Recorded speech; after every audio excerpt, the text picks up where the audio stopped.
welcome to the Book Faire podcast. My name is Anthony, and this show is all about children's literature and the freedom to read. This week, we are honoring the Trans Day of Visibility, which is on March 30th. We have an interview with author Kyle Lukoff, and unfortunately no headlines, as we are still busy with moving and I have not had time to do the proper research. Thankfully, this should be the last shorter episode of the Book Faire podcast, and with that out of the way, let's move on to an interview with Kyle Lukoff. Good afternoon, Kyle. How are you doing today? I am doing pretty good. My 18th book just came out today, and I'm very happy about that one. Yes, and that book is My Little Golden Book About Pride. Would you like to talk a little bit about that book since it's coming out today? Yeah, so it is, as you might have guessed from the title, it is one of the little golden books in that same line with the gold tinfoil spines that you might remember from your childhood, with titles like, The Pokey Little Puppy and The Saggy Baggy Elephant and The Tawny Scrawny Lion. And they approached me to write one about pride. And I decided to structure it around the rainbow and the colors of the rainbow and what those each signify in the original pride flag. It's really cute. It's illustrated by Michelle Jing Chan, and I'm very proud of it. And writing a book about pride in the Little Golden Book series, what is the importance of approaching a topic like pride? Because there may be someone who is unaware of how pride can be impactful to young readers. Could you talk a little bit about what the purpose of teaching pride is? I think the purpose is the same as the purpose of really like any book or piece of literature. It's to ask a question, it's to find an answer, it's to learn more about yourself and the world you live in. And I think one thing that was especially interesting and also challenging about writing this book was that I had to take this huge topic, like the history of LGBTQ people in, 20th and 21st century America, and distill it into this very short and simple text aimed at, 4 to 7-year-olds. And the reason why I decided to structure it around the rainbow was because a good book for young people has a central organizing principle to it. And since, most kids are familiar with their colors, and a lot of kids know that, the rainbow goes like, the Roy G. Biv color sequence, I thought that was a great place to, or like a great container for these like larger ideas and larger concepts. Instead of it just sort of sprawling out in all directions, it's sort of limited to those like 7 characteristics. The Little Golden Book About Pride isn't the only book that you've written. You typically write middle grade as well as picture books. What are some of the other picture books that you've written? Something like I'm Sorry That You Got Mad. It kind of shows the range that you deal with when writing to young audiences. Would you mind talking a little bit about the way that you approach these stories? Sure. So the Pride Golden Book is my 18th book. And within those 18, I have one board book, which is a simple rhyming story for babies about everything that might happen a young kid's day from waking up to falling asleep. I have a lot of picture books, including I'm Sorry You Got Mad, which is about how to apologize, and Just What to Do, which is how to support someone through grief.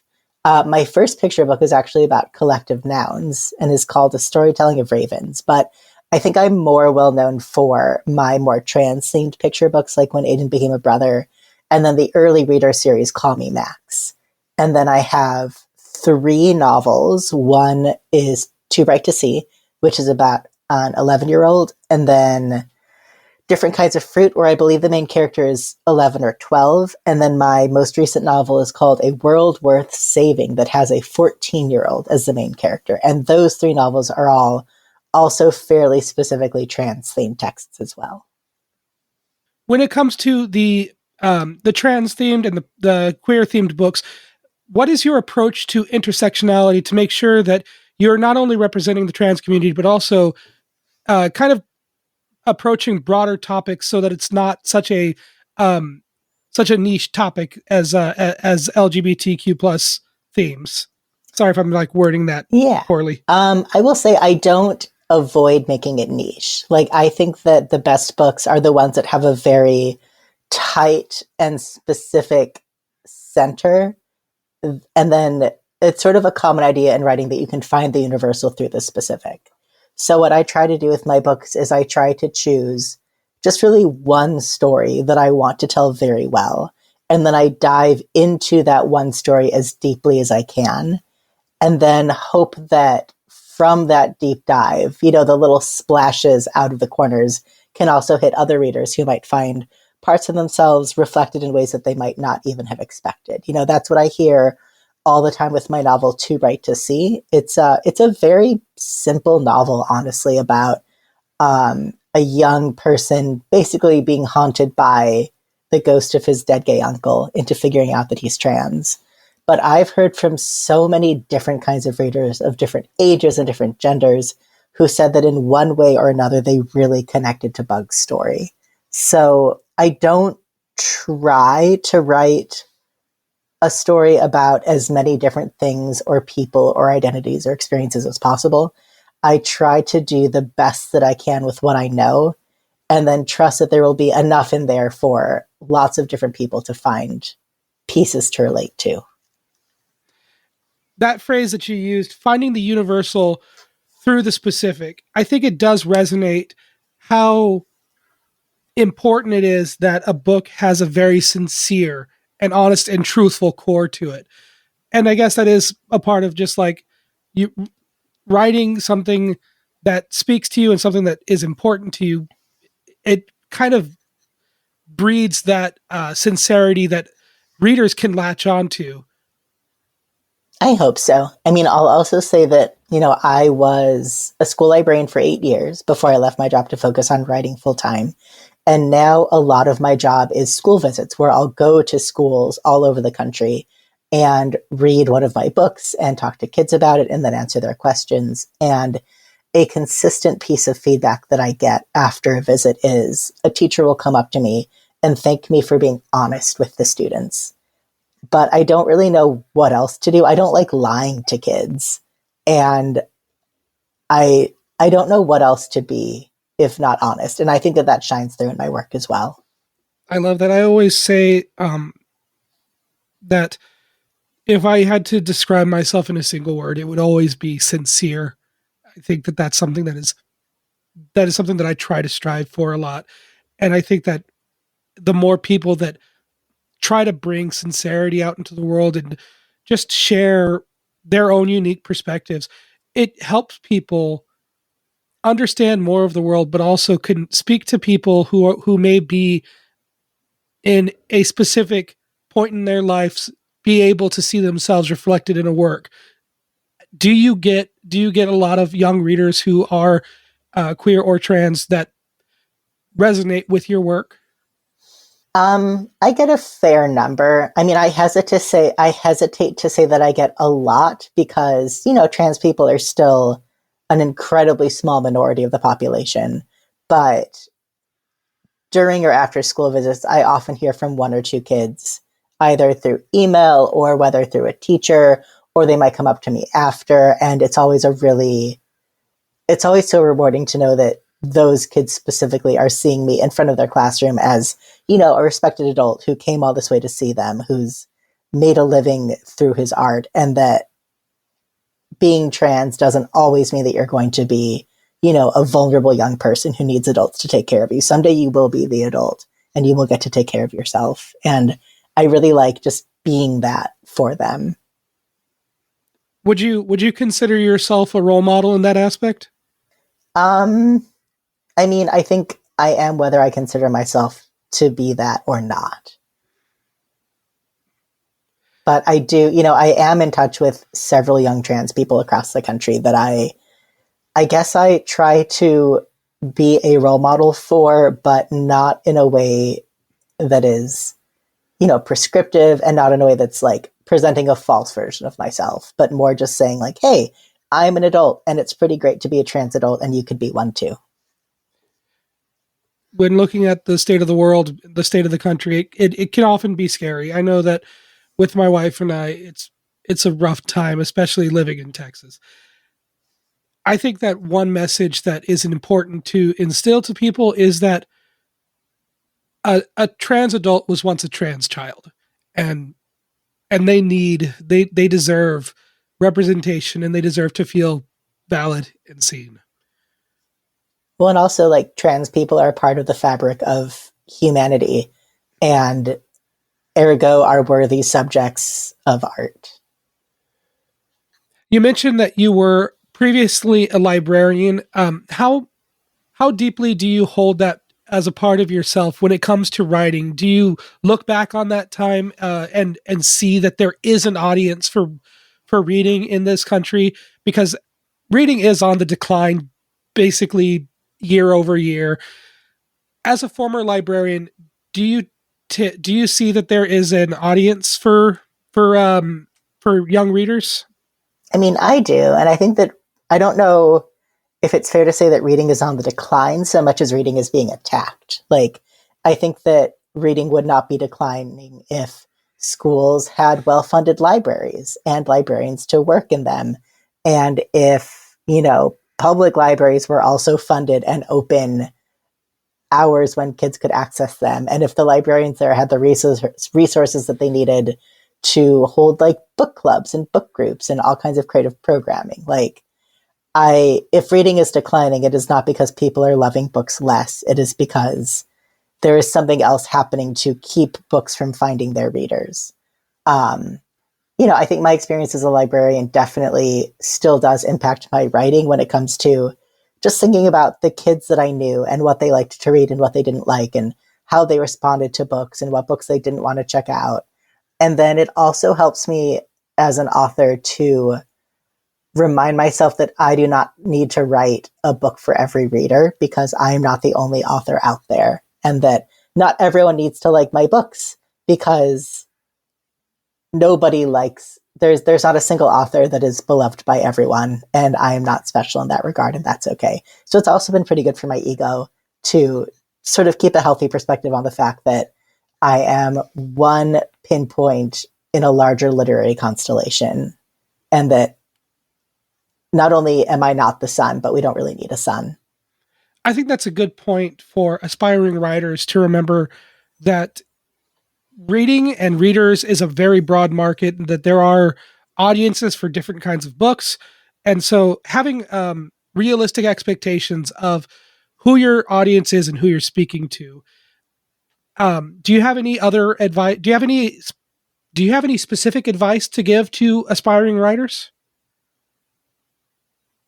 I mean, not really, because the thing with like generalized advice is that if I tell you to do a thing and then you do a thing and then the thing you want doesn't happen, it'll kind of feel like it's my fault.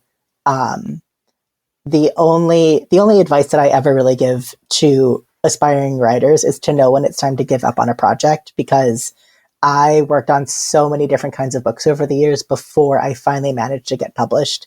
And if I had kept hacking away at just that one book that I put so much time into, I absolutely not I would absolutely not be where I am today. I'm only where I am today because I knew when it was time to give up on something and try something else. I think that's a very valid point, because I think everybody has there's the very obvious story of the one author who sat in a coffee shop writing their manuscript, and then one day just got really rich and famous off of that story idea about wizards or whatever. Nothing too No need to go into that. But it's like it is that of knowing when to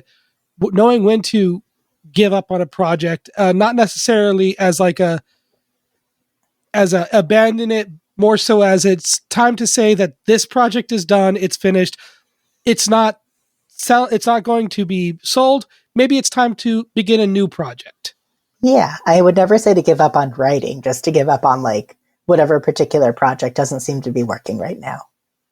Right. It reminds me of a quote from, I forget, it was some play I was in long ago, of the second grade teacher whose students had really amazing art, and she said she just said, I knew when it was time to take the drawing away from the children, Mm-hmm. because there's such a thing as over producing, overdoing something, or overwriting something. On your website, you say that you write books for kids and other people. Do you want to expound on that sentence a little bit more?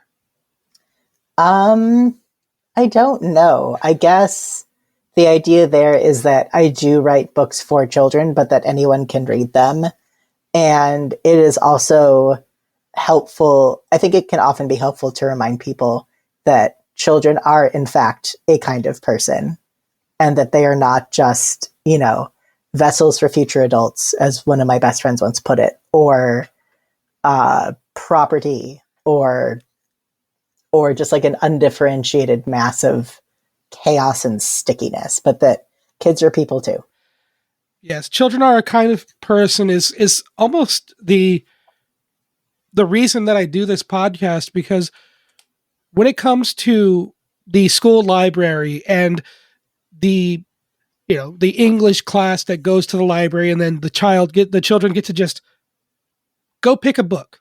They may be doing it out of an obligation because they were told to by the teacher, but this is an example. Reading is a sense of agency that young people are able to get because you can put on an educational video. You can teach a lesson plan to a group of children, and whether they're engaged or not, that lessons plan, that video will continue. Reading is an active thing that children do, and it gives them a sense of agency because that book will not be finished unless they do it. Pretty much, yeah. And to close this out, just because I don't want to hold you for too much longer, I do have this question that I like to ask all guests, and I'll let you go for as long as you want because it's a very broad question. Kyle, how do you see yourself and the work that you do as a writer? How do I see myself and the work I do as a writer? So one time, one of my former students was interviewing me for a project that they were working on about like activists or something. I don't know. And they asked me a question that I'd never been asked before. And it was, do I think that there's some broader theme that connects all of my work from my very first picture book to, the novel that I'm writing right now? And I thought for a second and I said, you know what? I think the overarching theme is that it is hard to be a person. And they were like, do you mean that it's hard to be like LGBTQ plus, or it's hard to be like marginalized? And I was like, no, I mean, yes, but no, what I mean is that I think it's just hard to be a person. And I think that a great thing about books is that they both give you ideas about how other people are, like people you've never met and people you don't know. And they can also help you figure out more about who you are. And I think that I see myself and my work as just really adding to those larger questions about what does it mean to be a person sharing this world with other people, from your, friends and family to the people who live across town from you, from strangers who live across the globe that you've never met and will never meet. And they don't know you exist and you don't know that they exist. But we're all sharing this world and bouncing off one another and sometimes hurting each other and sometimes taking care of each other. And I think that all I want my work to do is to add to that tapestry, really. And I think that's enough. That has been an interview with author Kyle Lukoff. You can learn more about Kyle at kylelukoff.com. Now, let's look at some recent releases for middle grade and young adult books. But first, if you appreciate the work being done on the Book Faire podcast, there are a number of ways you can support the show. The easiest and best way to support the podcast is by liking, rating, or reviewing the podcast wherever you're listening now. Engagement helps the podcast reach new audience members. You can also follow the Book Faire podcast at patreon.com/thebookfair to find links to resources and articles used in the podcast episodes. And lastly, the best thing you can do is to simply share the podcast with a friend, a relative, an educator, or a young reader in your life. Now, on to the new releases. Beginning with The Girl and the Robot by Claribel A. Ortega and Oz Rodriguez. It's been 6 months since 12-year-old Brooklynite Mimi Perez's father was deported to the Dominican Republic, forcing her and her mother to move from their family home. Now sharing a single bedroom in a neighbor's house, Mimi, who used to get straight A's and spend time with her cousin Jada and their friends Benny and Los, has begun skipping school to earn money by fixing broken electronics, hoping to save up for a lawyer and bring Poppy home. When her school is invited to participate in a major robotics competition that promises a cash prize for the winner, Mimi's friends persuade her to compete with them. The tweens' plans are derailed by the arrival of .E, a robot from outer space that needs their help reuniting with its family. Then .E attracts the attention of federal agents. Their presence unnerves Mimi's mom, who worries for the family's safety and future. Reports peppered throughout detailing the federal investigation feel somewhat forced. Even so, using endearing third-person prose, Ortega and debut author Rodriguez grapple with grief, belonging, and contemporary attitudes and policies surrounding immigration through a compassionate sci-fi lens. This book is recommended for ages 8 to 12. Next up, Once for Yes, by Allie Millington. A nondescript, nearly 50-year-old apartment building named the Ottenberg helps narrate this gentle novel about grief by Millington. The Ottenberg knows better than to become attached to its tenants, yet it can't help but listen when 11-year-old Prue LaRoe performs what she calls the Tub Night Show in her apartment's landline.